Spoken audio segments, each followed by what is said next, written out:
Hello, everyone. This is The Sideline. I'm co-founder Hank Stichter here with Alex Flock, Grant Thomas, Mike Onders, and Corey Birdman to talk about the NBA free agency. How are we doing tonight, y'all? Doing well. Doing Very well. well. Good. Well, let's kick things off. Let's start out by let's talk about what was your favorite move other than the Durant signing with the Warriors and why? Grant or Mike, we'll start with you.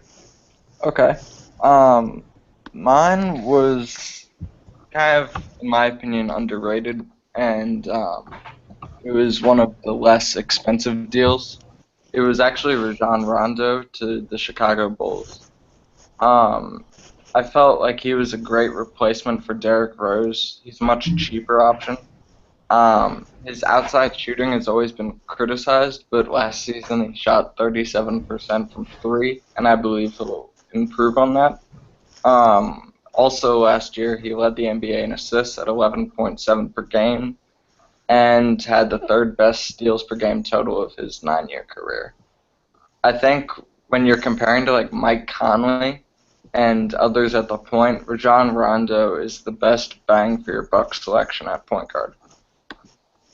Makes a lot of sense. How about you, Corey? So I know a lot of people in the non-Durant class are obviously going to be talking about Al Horford. So beyond, I really like that signing too, but beyond that, I really, really like Chandler Parsons signing the Grizzlies on a 40 or $94 million deal. Parsons is everything the Grizzlies have needed for a long time. He's a wing who can shoot, he can pass, he can handle the ball. And next to Conley, that's perfect. They've had good wing players in the past, but they've never really had the whole package on offense like Chandler Parsons does. There's obviously been Tony Allen. He's a great defender, but not really useful on offense. They've had a few other guys who've been good, but Chandler Parsons is going to be that best player on the wing that they've had. And with Conley and Gasol, if they stay healthy, they can be a real threat to maybe make the conference finals in the West before obviously losing to the Warriors. But, yeah. Makes a lot of sense. Alex, how about you? Well, Corey already touched on the Al Horford type bit that all of us are wanting to get to, so I guess I'll start off. I am a huge fan of the Al Horford signing. I think at 4 years, $113 million is a good, solid max deal for a guy who, quite frankly, deserves it. He's one of the top centers in the league, even at age 30. In terms of the Boston Celtics, he's the exact type of guy that they need. Boston lacked rim protection last year. They were a horrendous rebounding team, but at the exact same time, they had a lot of guard depth. They had a lot of slashers, and I think this goes directly in and really kind of instills some sort of forward movement for the Celtics and really gives them an opportunity to improve. Likewise, especially with Dwayne Wade leaving Miami. Miami's going to take a dive in the standings. Indiana's going to be right back up there, and Toronto will be up there like Cleveland. But I think Boston can definitely make a run for one of those top 3 seeds, most certainly the 4. And I think the Celtics should be really excited about the Al Horford signing. Definitely a big signing in my book.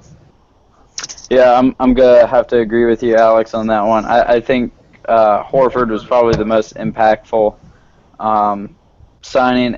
With Brad Stevens has already proven that he's able to win with the Celtics without having tons of talent on the roster. And so having a guy like Horford, who not only fills a need but is a great player as well, I think it will really boost the Celtics this season. And I agree. I think it could put them at the probably the 3 seed in the East. So, well, let's flip the question real quick, and so let's go to what was your least favorite move of the offseason? Anyone's feel free to chime in. So, I guess I'll go first. So one thing that I really didn't like at all was the Hawks signing Dwight Howard. Just seemed like they really didn't have a plan there, and they were kind of confused with if they were going to sign Horford back and then trade Millsap. They were trying to give Horford a contract at the end and to trade Millsap, which doesn't make any sense to me because Millsap is their best player. But at the end of the day, they just let Horford go to Boston because they were $6 million apart.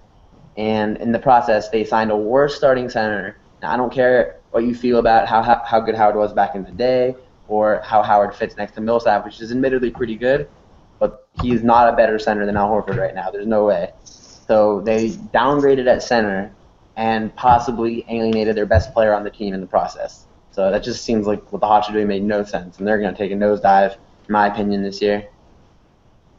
Well, the worst signing in my book was definitely Mozgov and the Lakers.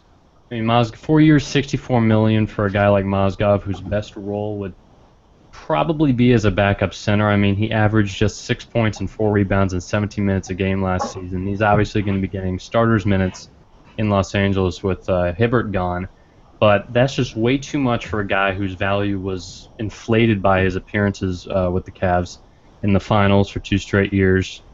You know, he was glorified in the role he played with that team, but now he's going to be getting starters minutes in Los Angeles.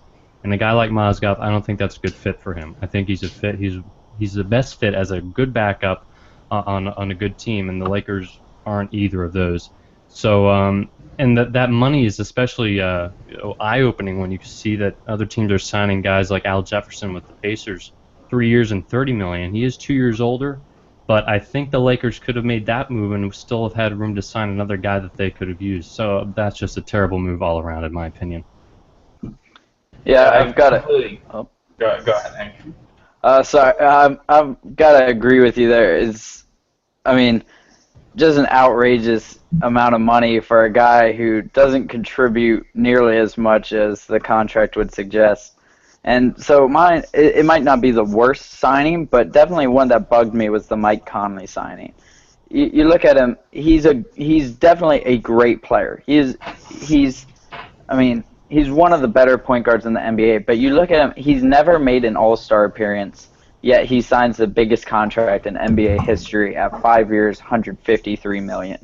And so it was hard for me to see Conley leaving in the first place. So I didn't really think they needed to sign him to nearly as that big of a contract. But it just didn't make a whole lot of sense to me. I have nothing against Conley, but I'm not willing to pay close to $30 million a year for him if I'm the Memphis GM, because he's not a guy who's going to get you a ring. So. And I'm going to go ahead and just play devil's advocate there just for conversation's sake. It's true. Mike Conley has not made an all-star game, but the Western Conference is stacked with guard talent. Consistently, you have Steph, you have Damian Lillard, you got Chris Paul, you got Russ, now you got Mike Conley, Chris Dunn's going to be coming up soon. You have tons of talent. Tony Parker. There's tons of talent everywhere. I'm sure I'm missing others, but it's one of those things where I think Memphis just recognized that he's their franchise cornerstone. They were purely committed to him. They decided to just build around him, and $153 million over 5 years is borderline. Not even borderline. It's daunting, especially given the new cap constraints and how that just happens to be the wealthiest contract in NBA history. That's very scary, but I think Memphis does understand the position that they're in. They just moved coaches. I think that they kind of have an idea of what they're going for. Like Grant, I do agree that the Mozgov signing was, for lack of a better word, appalling. I just don't understand how a backup center could get that much money. But Tristan Thompson is a backup power forward, got $80 million, but he played like it. He played like he deserved it. I love what Biyombo did in the playoffs this year. But $70 million to potentially come off the bench in Orlando behind Vucevic, I don't see where that fit is. Maybe it means Vucevic is out the door from Orlando. I guess only time's going to tell. And another one for me is the Harrison Barnes max deal in Dallas. I'm big on Harrison Barnes. I think he's a very solid player.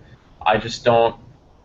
He's one of those guys that coming out of high school, he was supposed to be the next Kobe Bryant, and he just seems like he's never going to tap into that potential. He just seems like he's a good player, but not a great player, and good players should not make max deals, and that's where I have a little bit of problems with this. And Mark Cuban tends to know what he's doing. He has a great coaching staff, and He's put together a championship team before, and I'm not Mark Cuban, so who knows what he's thinking of right now. But right now, the Western Conference is the Warriors versus everybody else, so I don't see the max deal really panning out for Harrison Barnes.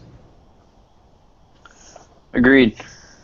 Okay, well, let's move on to if there are any underrated deals y'all feel like were signed. Grant, we can start with you. Yeah, speaking of Dallas, I think Cuban makes a good move here with Dwight Powell, 4 years, $37 million.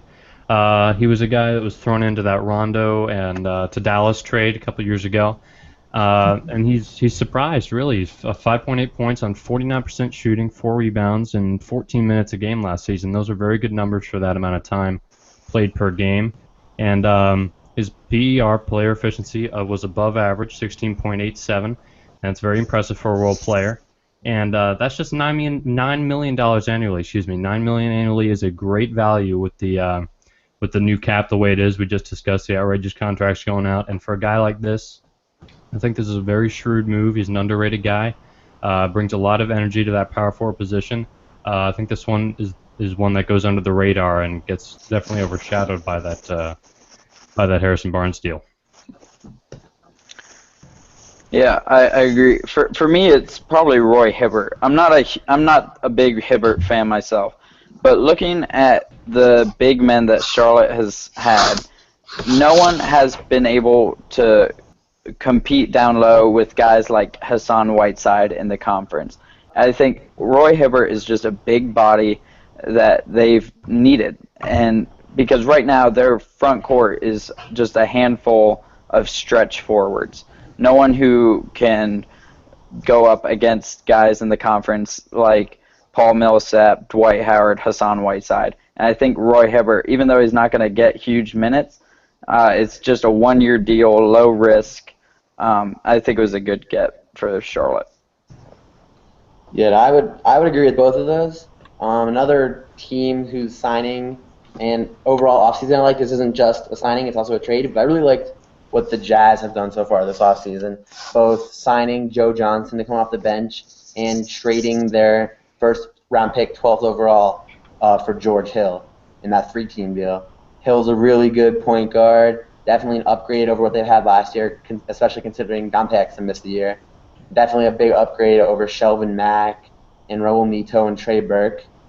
Hill's a good shooter. He just set his career high for shooting percentages, or 3-point percentage, 40%, over 40%, and he has a good assist-to-turnover ratio. So he's going to be a nice cog in that starting lineup. And Joe Johnson, signing him off the bench is really good. He's a veteran, has experience, and that's a really young team. I mean, Hayward's only 26. Derek Favors and Gobert are both only 24. So Joe Johnson having some veteran experience and getting some much-needed depth behind Gordon Hayward. Their backup small forward was Joe Ingles, who I don't know how they could feel very comfortable with him when we make a playoff run.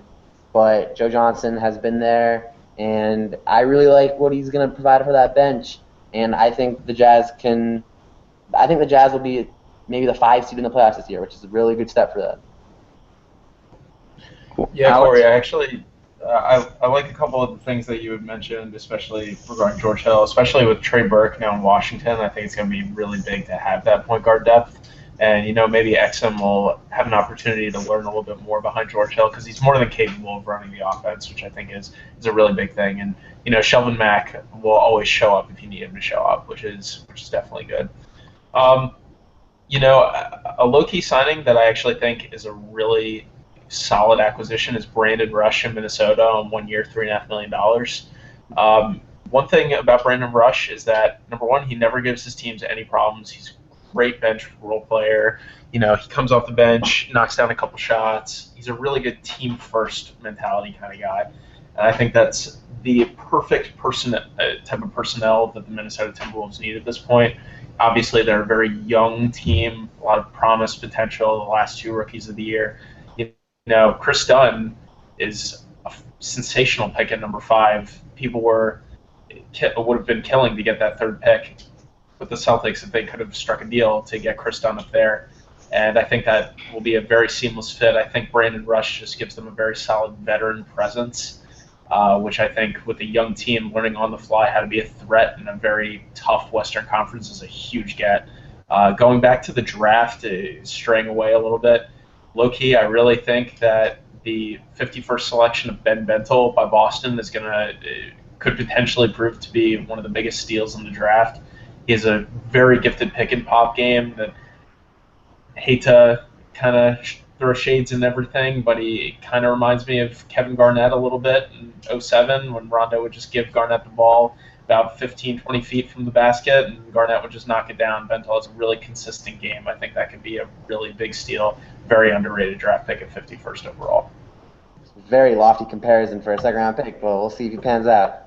I had one underrated free agency signing when Kevin Durant signed with Golden State that gave them very little flexibility to go out and sign free agents. Luckily, they found one in David West, who at a veteran minimum contract, decided to go to Golden State and give them a much-needed interior presence that they lack with the departures of Andrew Bogut and Festus Ezeli. West comes across to me more as a power forward than a center, but he does give them more of a presence than Kevin Durant, and he has a bit more height than Draymond Green. So at $2.5 million a year, I think it's a one-year deal. It just gives them a great option as a six-man or as a starter inside or as a pick-and-pop option. Nice. All right, well, let's move on to Durant now. I mean, he was obviously the biggest name in free agency, and so what do you guys think of it? Was Golden State the right choice, or do you think another team would be better? Grant, if you want to start us off. Yeah, I really got to say that Boston would have been a better choice for him. Obviously, based on his Player Tribune article, he has one goal in his mind, and that's championships. When he met with Golden State, the ownership told him, if you sign with another team, you might win a couple more, but if you sign with us, it'll be 5, 6, tons of championships to come for the rest of your career, and that seems to be the type of thing that's on his mind. But if I was him, I would have gone to Boston. Boston is a great sports city. Not saying that Golden State isn't, but Boston just has that history there. He would have been the number one scoring option, the complete and no doubt number one scoring option in Boston. That's not what he is right now in Golden State. He's got Curry, Thompson, and Green around him. He's going to be sharing a lot of shots with them. It'll be really interesting to see him coming into that really fiery offense there, to how that chemistry is going to work. Those three have built gelled together over the past few years, and him, a big scorer like Durant, coming into that's going to be interesting to see how the offense works. And I feel like it would have been a much more exciting NBA in general and a more exciting latter half of his career if he went to Boston. I don't know. Obviously, I wish him the best, but Boston, I feel like, would have been the better choice. Yeah, I agree. For me, I come more from the Warriors' point of view. I kind of stick to the idea of if it ain't broke, don't fix it. And so the Warriors had the best record in NBA history this past season. And, yeah, they lost the finals, but I don't see how they can get much better by this signing from where they were last year. I mean, they lost so much depth with Ezeli signing in Portland. Bogut and Barnes are off to Dallas. I mean, I don't know. I don't know how much better this makes them as a team. And for Durant, for me, it tarnishes his legacy because you look at what he left behind in OKC, hands down. I mean, not hands down the best player, but most people would say he was the best player in OKC, and he made them a title contender. And now he isn't necessarily even the best player on his team. And so, I don't know. It was a confusing move for me, and I don't really agree with it. Corey? I think this is about as in terms of what Durant wants, and that's obviously like you guys have been saying, winning championships. This is as good of a move as you can possibly have. I mean, the fit among these stars, 4 superstars, is as perfect as you could possibly find. It'll be easy for them to play off of each other. Klay Thompson, for one, is already used to playing off of the ball. Durant, and people are talking about there not being enough shots, which that could be an issue at some point. But Durant, keep in mind, he played with Russell Westbrook for 8 years. So he definitely knows a thing or two about not seeing the ball for stretches of time. It's obviously going to be different now that he's playing with 3 other stars instead of just one, but I think he's going to be able to adjust to that. And they're just so talented. There's a chance it could blow up, but with I just don't see how this isn't going to lead to multiple titles, barring injury, obviously. I just don't see how this isn't going to lead to multiple titles over the course of their time together. They're just too good, and I think it's perfect for both sides. Yeah, I think at the end of the day, like we've all kind of boiled down to, is that Kevin Durant wants to win. Golden State wins games, and if the shoe fits, wear it. So, I think it's pretty much been a consensus decision that Durant's not going to be the league MVP. Curry's probably not going to be the league MVP. Thompson's not going to be the league MVP. They seem to all be understanding this sort of sacrifice and bringing Durant in.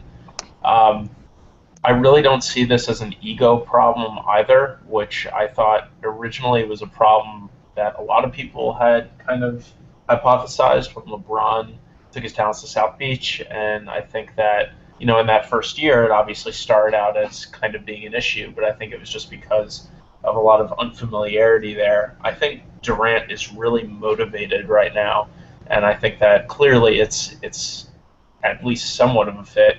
It's not a perfect fit. I don't think their games complement each other in such a way that means they're immediately just going to get it. But I think that, speaking to your point, Corey, like, this team now has every capacity to just blow out others night in and night out. Going off of what Grant said, I do think that there are better fits. Durant is one of the best number 1 options in the game, and I think that if he went into a situation where he was that guy, it would be a quote-unquote better fit. I think Boston offered a unique opportunity. I think, truthfully, his best fit was back in Oklahoma City, but he wants to win, and if there's one team that's proven to win games, especially last year, it was Golden State. So if you want to win games, you go to teams who win. So I guess Kevin Durant kind of has that in mind. Yeah, so what do you think this emergence of another super team, I guess, and the bloated salary cap, what do you think this does for the future of the NBA? Grant, we'll start with you. Well, in my opinion, parity and equal chances for big market, small market teams alike to compete for a championship is very important to me as a fan. And that's why I really enjoyed the MLB right now. They've definitely improved in recent years as far as preventing those big market teams such as the Yankees and Red Sox from overpowering and dominating free agency. They've introduced competitive balance tax, revenue sharing over the past few decades, and that's really brought them a lot closer to an equal playing field every year. And I really like that. Now, the NBA is trending in the other direction. The salary cap increase this past offseason, everyone's been talking about it. The news has recently come out that it will actually be lowered by $5 million next year, which definitely I think is good, because if it got any larger, I can't even imagine what the contracts would look like. But I don't think it's good. I don't think it's good to have a 2-team league, and that's what it is right now. Cavs and the Warriors are the center of the majority of narratives as far as the media around the league right now. Those are the 2 teams everyone's talking about, and everybody else is just playing for future value, not for right now. And I don't like that at all.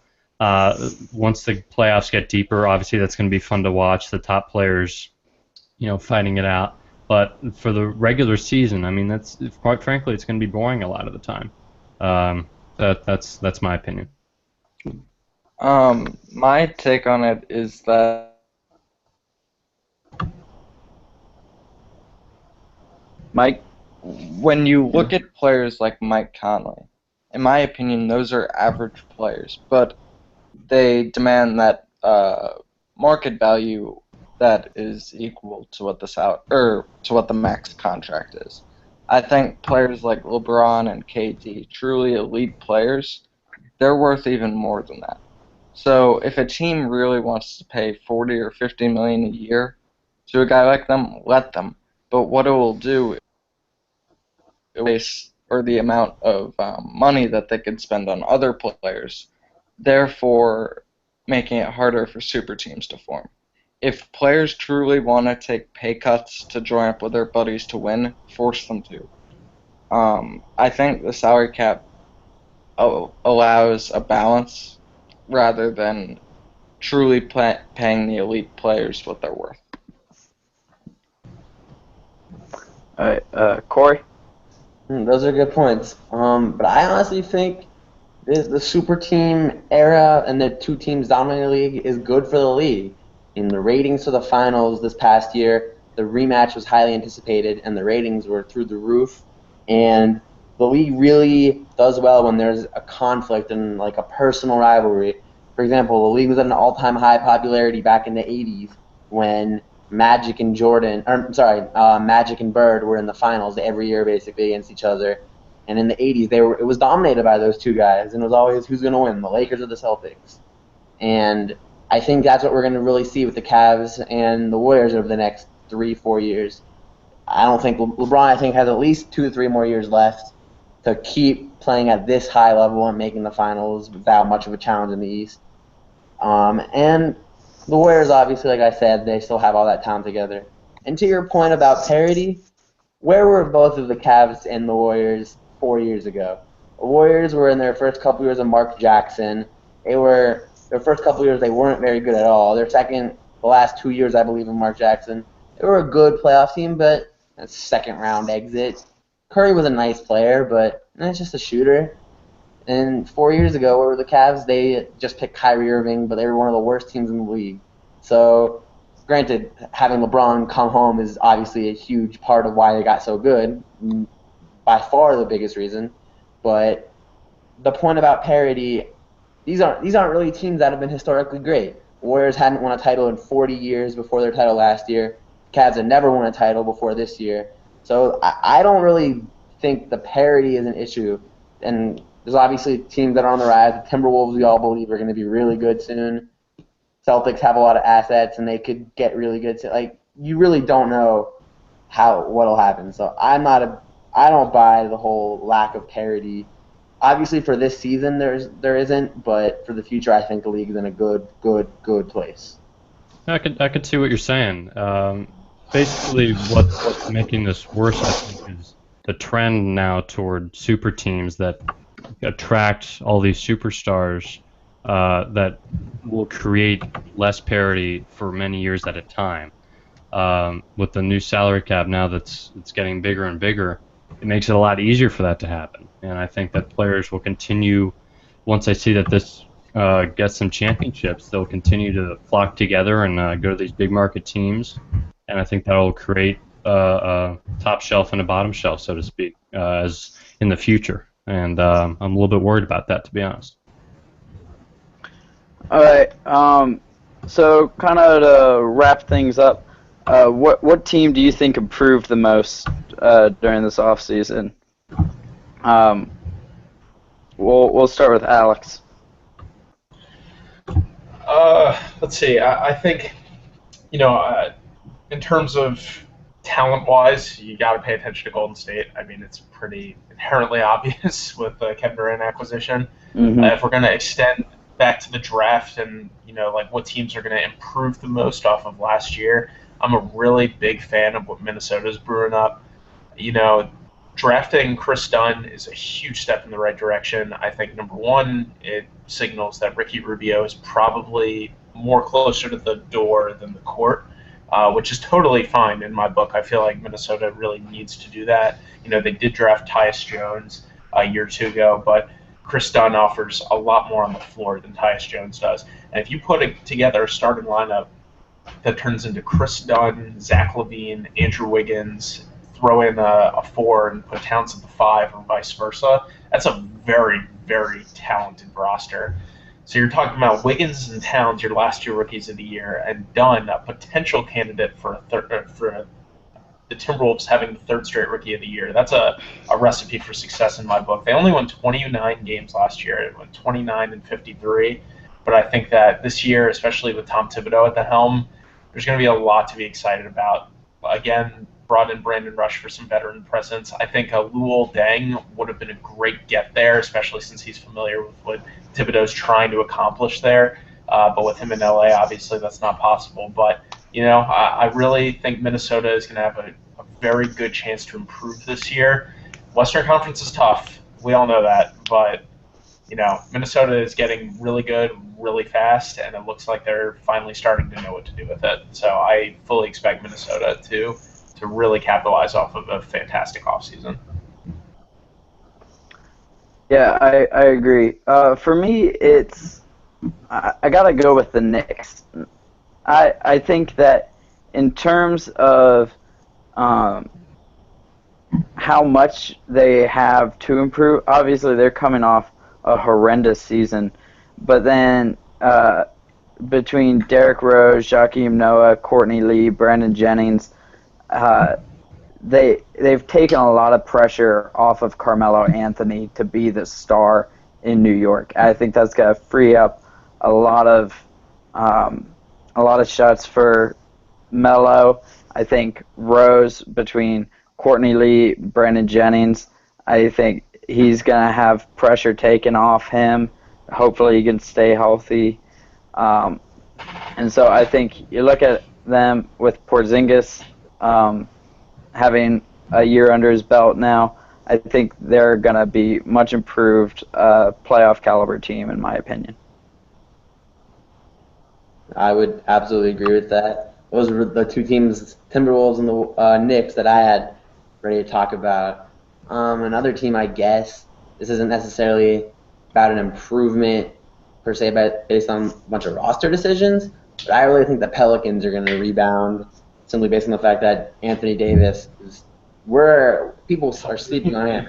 He is very much a top 10 player in this league. He's probably going to be claiming a spot as a top 5 player in the league again next year. So I think the Pelicans will rebound, and the competition for a playoff spot in the West is going to be fierce, but I think they're right in the mix depending on how well Davis can carry that team. We'll see, but I like the Pelicans' rebound for sure. Agreed. Cool. Well, that wraps up this podcast by The Sideline. Thanks for tuning in, and thank you guys. So. Thank you. Yep. Thank you.